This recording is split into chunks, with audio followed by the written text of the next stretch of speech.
We know what we're talking about. We do. We're not just some bum off the street. We have all bases covered. That's right. I went to college. I have a film studies degree. So do I. It's a piece of paper. It's in a memory box right somewhere. Over there. Yeah. So I know. We know. We know. Yeah. Hey guys. Hello, and welcome to the pilot episode of our currently untitled movie review program. My name is Jordan Campbell. And I'm Daria Rountree. And so today we're reviewing Ready Player One, a great movie to start off with reviewing. The latest film from legendary filmmaker Steven Spielberg. Do you want to tell the audience what the movie is about? Well, it takes place in 2045. 45. You read the book. 2045, and it's like apocalypse type where reality is a shit show and people have to go into this virtual reality to this Oasis, and a lot of people spend most of their time there because you can be whoever you want to be. Mm-hmm. You can go wherever you want to go, and they have these races and a quest that if you get these 3 keys, then you earn control of the Oasis and become God. Pretty much. Essentially, you become God. And inherit the shares, so you win like $500 billion. Yeah, or just some $500 billion. Crazy, you know. Yeah. So yeah, that pretty much sums it up. Yeah. So what did you think of the movie? We haven't talked about it. We haven't. We home. We're like, we have to keep quiet. We'll save everything for the video. Yeah.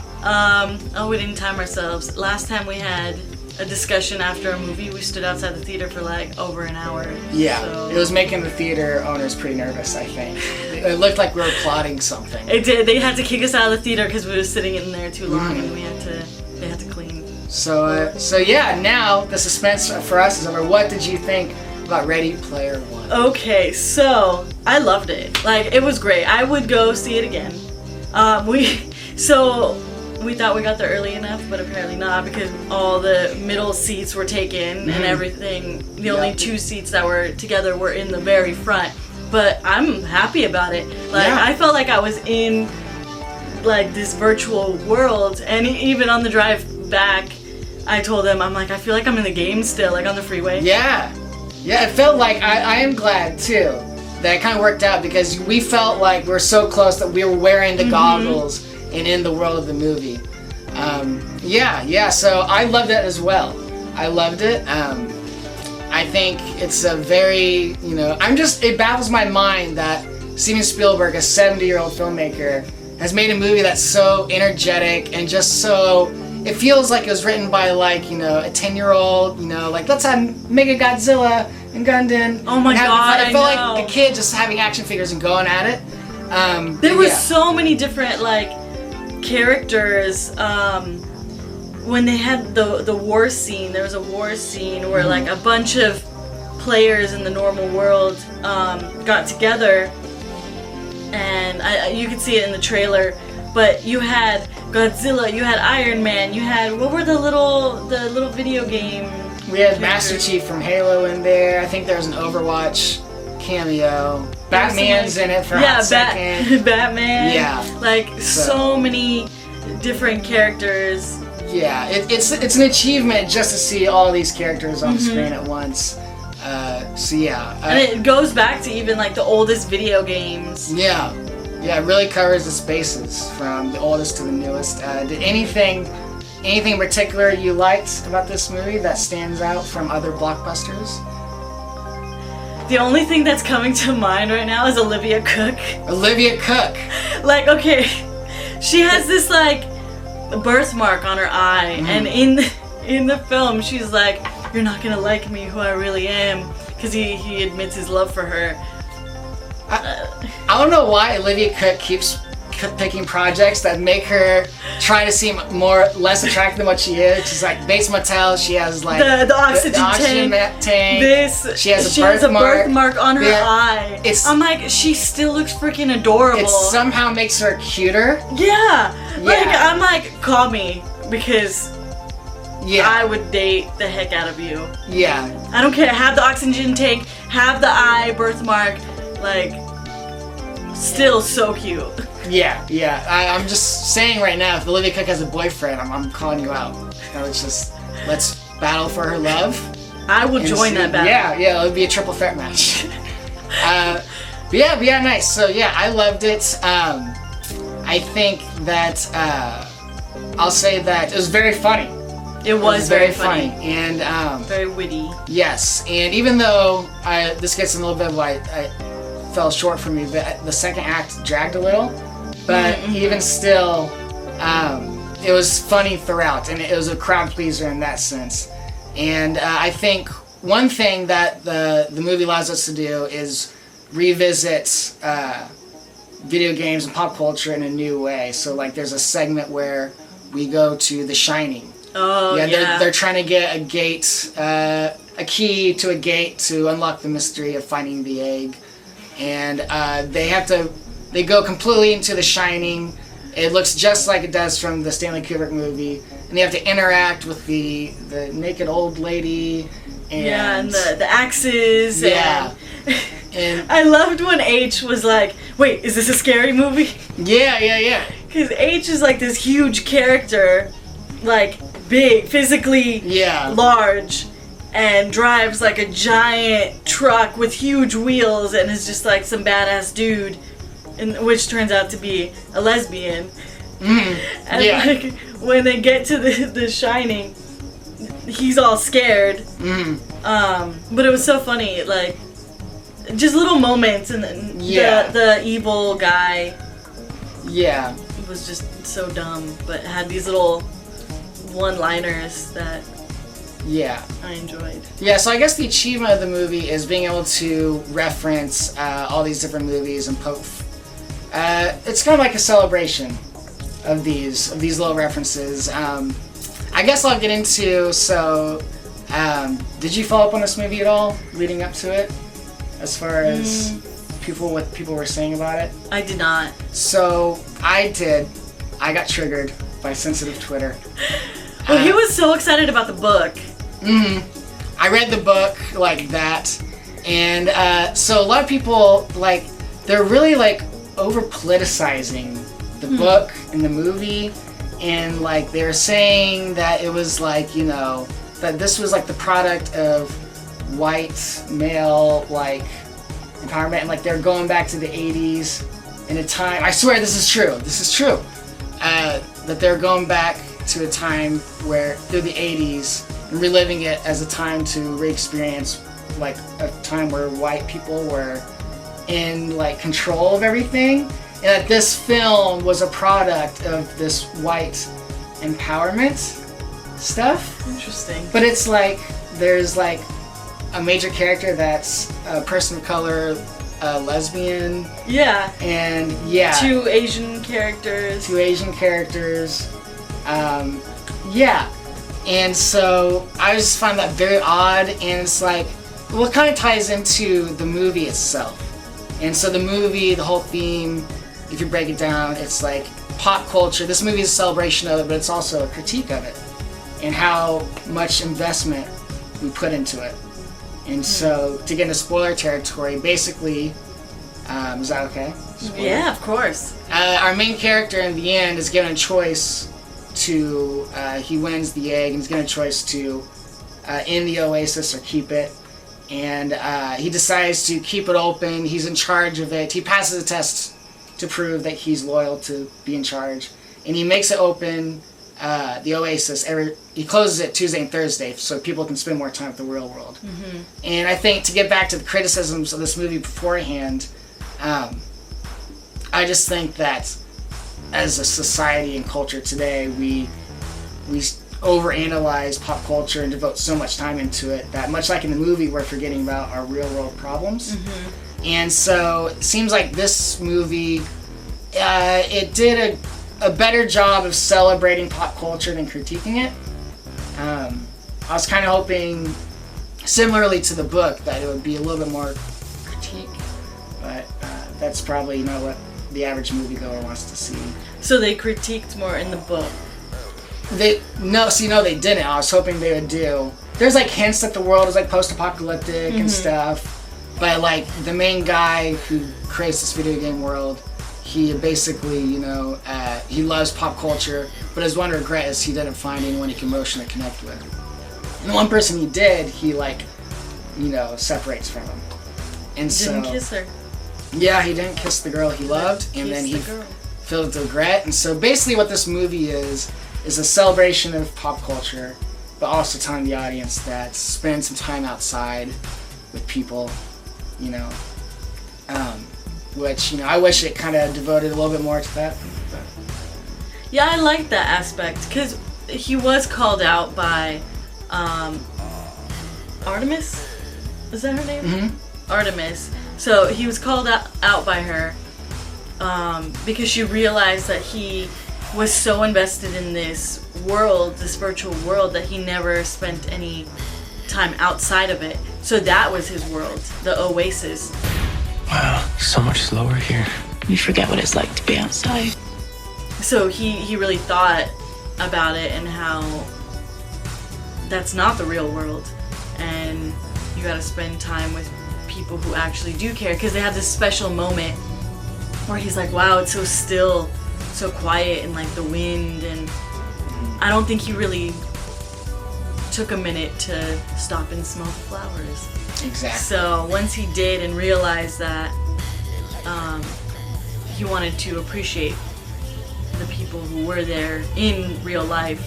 So he, I feel like it has to do with today's generation of everyone's in their cell phone, no one's paying attention to each other, and in that Black Mirror. If we just connected like with people, unplugged 2 days a week, I'm sure life would be so much different. It would. So I really like that aspect of that. I agree, and I hope the average moviegoer, notices that. I'm afraid that they're gonna get so caught up in seeing King Kong, and a T-Rex, and Batman climbing Mount Everest. That's a thing. I'm afraid they're gonna get caught up in that. It's easy to, because it's so fun. Spielberg, at 70 years old, has such an energetic style, and it's easy to get caught up in that. But I hope people take some time to reflect on that theme. Not to get all dad on you, not to get all Danny Turner from Full House on you, but yeah. So what were some things? Were there any things that you did not like about this motion picture? I have one. Okay. While you think. Okay. I thought this cast was great. Everyone was really well cast, except the main guy who plays Wade Watts. I agree. What's his name? Oh my god. The actual actor.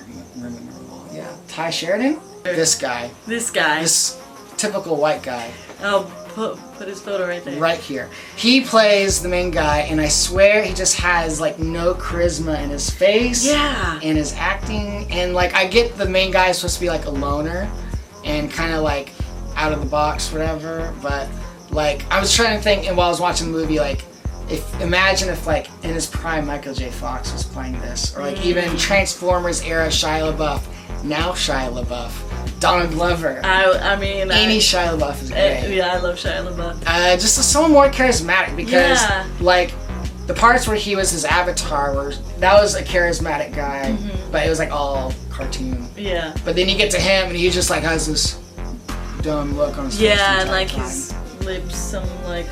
Yeah, he just has that dumb like if he started drooling at some point, I wouldn't have been surprised. Yeah. Like, he just looked like he didn't know the camera was on at some point. Sometimes I wanted to put chapstick on him. Yeah. Yeah. It was like, Olivia cooked one for him. I know. For him. I mean, he won the game. Now he's rich, so she'll be set for life. But yeah, so that I wish another guy. I have nothing against you, whatever your name is. I just don't watch you in the movies. I mean, nothing personal. It's just. Yeah, you're fine. Casting. You're fine. It could have been better. Yeah. So there's that, and I thought the second act dragged a little bit, just a little bit. And then the third act, I love the third act. I think some people will find it's like too long, too Transformers-y, so much action. but I didn't I mind mean, it. I thought it went pretty quick, like the battle scene, because they shut down the force field pretty quickly. Mm-hmm. I guess I have a question. So I did read the book. Mm-hmm. I'm glad I did because I feel like there's a lot more description about the Oasis in the book than there is in the movie. Was there anything that you wish... Was there anything that was like more confusing about the movie? Because I feel like if I didn't watch the movie, I'd still have some questions about how the Oasis works and some... Yeah, I was wondering how IOI had so much power. Yeah. Because in the end, I'm glad that the police did show up to arrest this guy, but like, how were they able to get these large trucks and like run him off the road and keep people prisoner? Yeah, so the IOI being the like corporate, like kind of like all, evil bad guys. Not the police, but they're this corporate entity that has all these bad guys, henchmen, whatever. And yeah, I think like in the book they described there's like a little loophole they found where they were able to buy virtual real estate. And so they could like buy plots of virtual land and raise prices and stuff like that. People have to pay to enter, and that's kind of how. Interesting. If my memory serves right, I've slept since then, since I read the book, and I drank a few beers or 7 or 20. So, but that's how I remember it. Yeah, because it's, they can only condense it into so much of a movie, and so to me, I think they kind of skimmed over the Oasis with the exposition narrative. I would have liked to see more of the Oasis, like have fun with it, more of the worlds and stuff.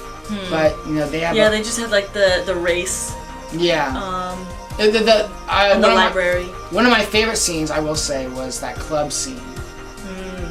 I think, in particular, I like that big-breasted cat thing. Oh yeah. That was cool. There's some people on the internet are gonna have fun with that. I'll put it that way. Yeah, I like that scene. It was very colorful. It was. I think that's what I liked a lot about it. It felt the whole film just had such an 80s feel, and both of us love 80s, and there's so many little, like the music and so many aspects when he's going through his outfits on what to wear when he's gonna meet up with this girl. He's like trying to figure out the right outfit, and they're all like 80s, have to do with 80s, Thriller, Prince. It was great. It was like kind of quick in the movie, but like there's a part when he starts dancing, like the Saturday Night Fever thing. Like that's like a program he bought to like he downloads the program in his thing so like he can like his body will just start dancing like that. And so I like that. Yeah. In the book they explain that that you can like buy popular dances and just like download it. Yeah, like you could just like download the Saturday Night Fever thing and just like automatically know how to do it. Instead of just me doing like this little thing at the club.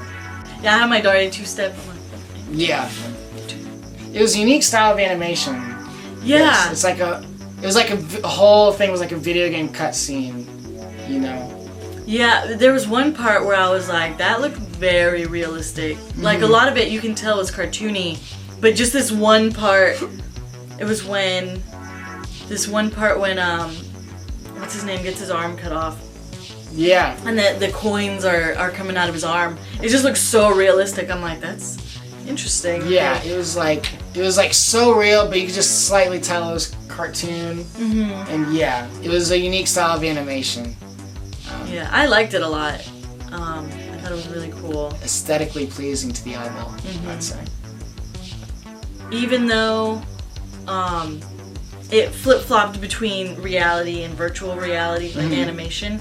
I don't know, it never took me out of the film when it switched. It always felt very seamless. And yeah, I don't know, I was just thinking about that, because sometimes when you go back and forth, it can be a bit jarring. Yeah, you feel like you're watching two movies at once. And you start to lose interest in one over the other, but I never lost interest when I go from the Oasis to the real world. I always was like intrigued. Yeah. I was curious about how that physics worked, because like whenever there's a part where they like jump down like a hole basically, and like at other times you see them like having to physically, but like what does he do in that time? Does he just like pancake down to the floor? I was thinking that too, because he had like a little treadmill that he can walk in all directions. But what happens when you jump? What happens, like, you see other people jumping off couches or falling over things. Like, the mom fell over the couch. But you don't see what he does. I thought about that. I don't think it works. Like, I think we have to suspend our disbelief a bit and just trust that it works. They never showed all. I think if they did show, like, all out, you know, it wouldn't make sense from whenever he's wearing the visor, because like he's doing so many moves that he'd just be like 180ing and pancaking and running. Like when he took the time to do martial arts kick, it was like a roundhouse. Like, how are these people not exhausted? Like, these are full-on workouts. I don't buy this. I didn't think about that, actually. How did we not cut back to the whatever is typical white guys, and he's just like exhausted, sweating, panting. But you just cut back to him, and he's just like, yeah, he's like, oh, I'm fine. Yeah, he looks like he just like woke up from a nap. Like, I'm here. To get back on the pop culture thing, references. Another thing that was the movie was being criticized beforehand about was that.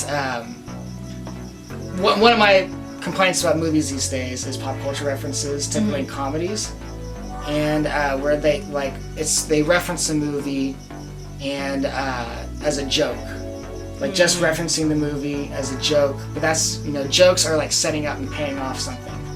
But people, you know, some movies they'll reference like, oh, this is like that time in Alien when, and then the audience laughs. They're like, that's not a joke. And so in this movie, it was getting criticized because people were saying, oh, it's just going to be a bunch of references and stuff. And no one had criticized movies about being just about references and stuff before this movie. But ironically, this movie, the whole theme is about pop culture references and how far you go with it and take it. And so to those people out there criticizing the movie, I'm not saying you're wrong, but you're not right. No, you can believe it. But yeah, I just wanted to say that. Because you can have your own opinion, but it's not right. Yeah. So. This movie got like so unfairly like criticized beforehand. And it was just like, and like people were saying like this is Steven Spielberg, like, you know, this can be like, you know, he's falling off his talent. Like, what? This movie was amazing. Like, 2 thumbs up for me. Yeah, like people have been sleeping on Steven Spielberg movies lately. Like, y'all didn't see War Horse. Y'all didn't see the BFG, Bridge of Spies, The Post. I saw The Post. It was good. Yeah. It's like Steven Spielberg is still at the top of his game. I mean, this movie was great. Like, I was engaged the entire time. Yeah. Everything was great. The music, the visuals. I was like watching it just like, pff, like my brain cannot comprehend all the animated stuff and how they come up with those camera moves. I mean, they can do whatever they wanted because it's animation. As far as camera work goes, I thought the opening shot was really cool, where it's just like starts at the top. They live on these trailers. It's like trailers stacks. But stacked, yeah. Yeah, and you see the main character going down like the rope. And it's like you see the camera going down, you see all these people's different lives in the windows, see people like wearing their visors and they're like punching and or like, dancing on a pole. Yeah, and it was a cool way to, you know, introduce the world and Yeah, no, that was a really cool camera move. And you mentioned the music. I wanted to point out that the score of this film was done by Alvin Silvestri, who did a little known film called Back to the Future. Fun fact. So, you know, and when was the last time, like, this score, when I heard it, it was like, it had a unique sound, you know, and I was trying to think of the last time, like, a score, like, captivated me that much. You know, so it was nice to see Spielberg, you know, he produced Back to the Future, collaborating with Alvin Silvestri and making something memorable, so. Yeah. And then, like, the ending credit song, I was just like, Spielberg. He got us. Yeah. He hooked us. So So overall, I thought it was great. The main character, you could have chosen someone a little better. Yeah. But other than that, 2 thumbs up from me. 2 thumbs up. So as film fans, we recommend it. The average moviegoer, You'll love it. Like, it's entertaining, it's fun. Though there are cat boobs, I feel like children could see this movie and enjoy it. Older people. Old people love cat boobs too.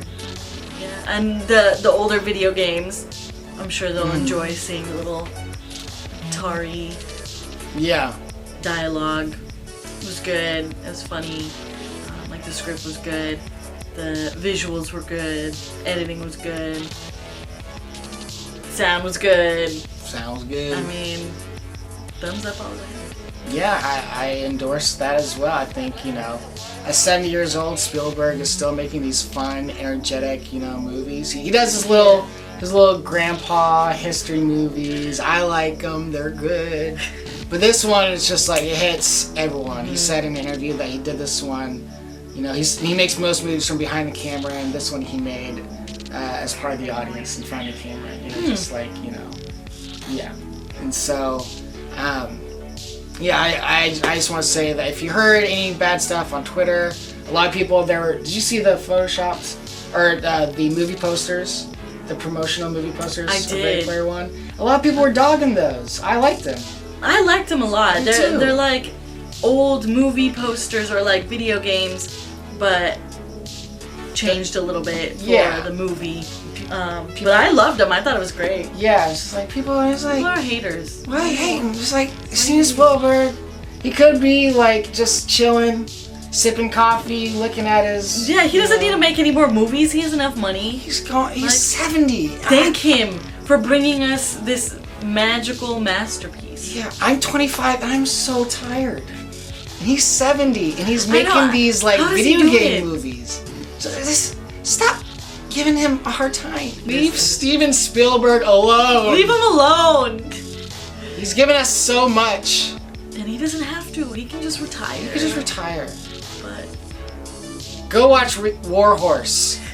Damn it. in the post. In the post. 2 thumbs up. I like I that. mean, yeah. Thanks for watching again, guys. I hope you found it entertaining. Leave a comment if you hate us, what you liked.